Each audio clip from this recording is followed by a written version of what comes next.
नमस्ते पार्टियान, welcome to IIT education. आज का अपना टॉपिक है फिजिक्स का चैप्टर 12 इलेक्ट्रिसिटी, जिसका 5th पार्ट है। ये अपन ऑलरेडी 4 पार्ट कर चुके हैं, जिसमें कि अपन ने पढ़ा था कि इलेक्ट्रिक करंट क्या होता है, उसके बारे में पढ़ा था, उसकी एसआई यूनिट पढ़ी थी, इलेक्ट्रिक चार्ज के बारे में पढ़ा था। आज अपन पढ़ेंगे कि इलेक्ट्रिक पोटेंशियल क्या होता है। इलेक्ट्रिक पोटेंशियल, उसकी एसआई यूनिट और उसका वो कौन सी क्वांटिटी, स्केलर क्वांटिटी की वेक्टर क्वांटिटी, वो भी पढ़ेंगे अपन। पर उसके पहले मैं देखना चाहती हूँ कि अपन ने जो लास्ट पार्ट, जो पार्ट 4 में पढ़ा था इलेक्ट्रिक करंट, वो आपको याद है कि नहीं, मैं ये देखना चाहती हूँ। इसलिए मैंने एक क्वेश्चन दिया है, उसको पहले आप सॉल्व करना पॉज करके, उसके बाद मैं तभी सॉल्व करूंगी ताकि अपन रिमाइंड कर सके। जिसको नहीं आ रहा है वो अपन करेंगे। पर अगर जिसने ये 4th पार्ट नहीं देखा है और डायरेक्ट 5th पार्ट देखा है तो उसको समझ नहीं आएगा। आप ये क्वेश्चन समझना है तो पहले आप वो 4th पार्ट देखो, उसके बाद फिर ये देखोगे तो आपको अच्छे से क्लियर हो जाएगा। तो अपन देखते हैं क्या क्वेश्चन है। 30 coulomb charge flow through a cross section of a conductor in 10 seconds. Find out current through a conductor. मतलब 30 coulomb चार्ज तो अपन को पता है, 30 coulomb चार्ज से वो फ्लो हुआ कहाँ, थ्रू क्रॉस सेक्शन। मैंने बनाया, देखो ये क्रॉस सेक्शन है, इसमें चार्ज फ्लो हो रहा है इधर, ठीक है। तो कितना 30 coulomb हुआ, ठीक है। करंट इधर फ्लो हुआ, तो find out the current through a conductor. अब वो जो कंडक्टर अपन ने पढ़ा था वो इलेक्ट्रिक करंट, तो उसका फॉर्मूला क्या था, I is equal to Q upon में टी, मतलब current is equal to charge upon में टाइम, ठीक है। तो अपने पास चार्ज क्या है, अपन ऐसे कर सकते हैं, I इज इक्वल टू कितना चार्ज है 30, तो 30 है ना, अपॉन में कितने सेकेंड, कितना टाइम है, टाइम था तो कितना 10 सेकेंड, तो लिख देते अपन 10, 0 से 0 कैंसिल, 3/1 मतलब 3 है ना। तो कितना हो गया अपना, 3 हो गया।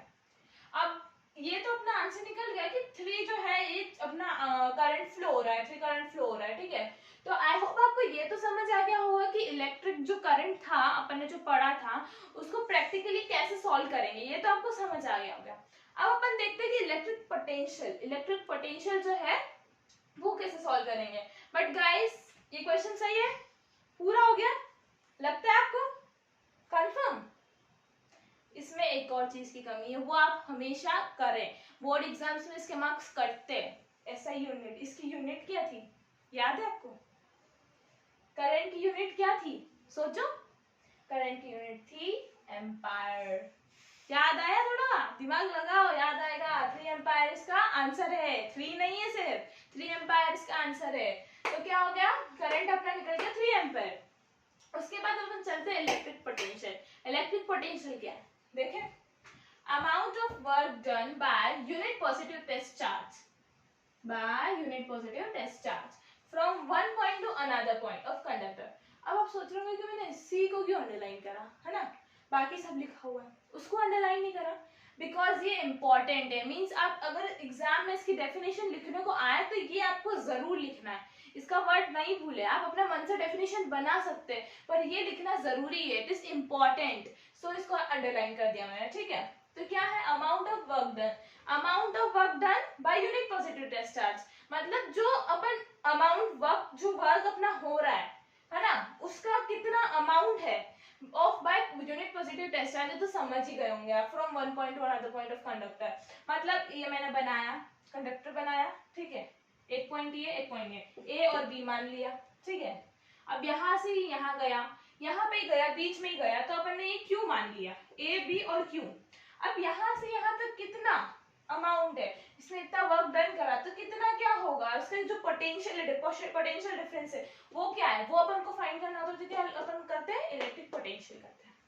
अब इलेक्ट्रिक पोटेंशियल का फॉर्मूला क्या है, उसकी एसआई यूनिट का है, तो क्या है, like Q is equals to W, मतलब Q जो है अपन ने वर्क डन करा ना, वो Q तक अपन आए तो अपन ने वर्क करा, तो Q is equals to W, work done हो गया, ठीक है। तो अपन ने क्या करा, अपन इसका फॉर्मूला क्या होता है, W अपॉन में Q। इसका फॉर्मूला है potential difference C। Potential difference क्या है, वर्क डन अपॉन में टाइम, मींस जितना वर्क करा अपन ने, क्योंकि अपना था वर्क था, तो जितना वर्क करा उतना टाइम, मतलब कितने वर्क में कितना टाइम में कितना वर्क कितने टाइम में करा है, वो is defined by amount of work done by unit positive test charge from one point to another point of conductor. Work done अपन ने कितना करा, उसका अमाउंट निकालना है अपन को, टाइम के भी हाफ में निकालेंगे ना, अपन ऐसे तो नहीं कि डायरेक्ट निकाल सकते हैं। तो वर्क कितना करा, वो भी कितनी देर में, तो वो अपन को फाइंड करना है पोटेंशियल डिफरेंस के थ्रू। तो क्या इसका फॉर्मूला होगा, वर्क डन अपॉन में टाइम, मतलब V is equal to W upon में Q। अब आप सोच रहे होंगे V क्यों है, V क्या है, V क्या है मैं बताती हूँ। ऐसा यूनिट है V मतलब वोल्ट। जो ये है अपना इलेक्ट्रिक पोटेंशियल, इस ऐसा यूनिट होती है वोल्ट। क्या होती है, वोल्ट। उसको अपन लिखते हैं W में। तो क्या हुआ इसका formula, V is equals to W upon में Q।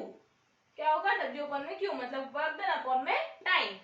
Q को अपन ने टाइम के हिसाब से डिनोट करा है, ठीक है, और W as a work done. So ऐसा यूनिट होगा इसकी वोल्ट। क्वांटिटी कौन सी, स्केलर क्वांटिटी। तो इलेक्ट्रिक पोटेंशियल आपको पूरा आ गया होगा, मतलब पूरा समझ आ गया होगा। तो अपन ने इलेक्ट्रिक करंट का इक्वेशन देख लिया, इलेक्ट्रिक पोटेंशियल के बारे में समझ लिया और वो क्या है वो भी समझ लिया। अब अपन आज इतना ही पढ़ेंगे, नेक्स्ट लेक्चर में इससे रिलेटेड एक क्वेश्चन करेंगे अपन। मैं इसलिए एक क्वेश्चन मैं चाहती तो अभी इसके साथ करा सकती थी आपको क्वेश्चन, पर अगर अपन अभी करेंगे ना तो कोई प्रॉब्लम नहीं है, अभी अपन को आ भी जाएगा बहुत अच्छे से। पर अगर बाद में नेक्स्ट लेक्चर में करेंगे ना थोड़ा क्या गैप हो जाता है ना। तो गैप में क्या होता है ना, अपन को जो अपन का पता चल सकता है अपन को कि अपन को याद है कि नहीं है वो चीज, अपन ने जो पढ़ा था वो अपन को रिमाइंड है कि नहीं, अपन रिकॉल कर सकते हैं उसको, तो अपन को बाद में भी याद रहेगा। सो अभी अपन ने ये पढ़ा, इससे रिलेटेड क्वेश्चन अपन नेक्स्ट लेसन में करेंगे, नेक्स्ट लेक्चर में। So I hope you like this video, so please like share subscribe my channel. Thank you.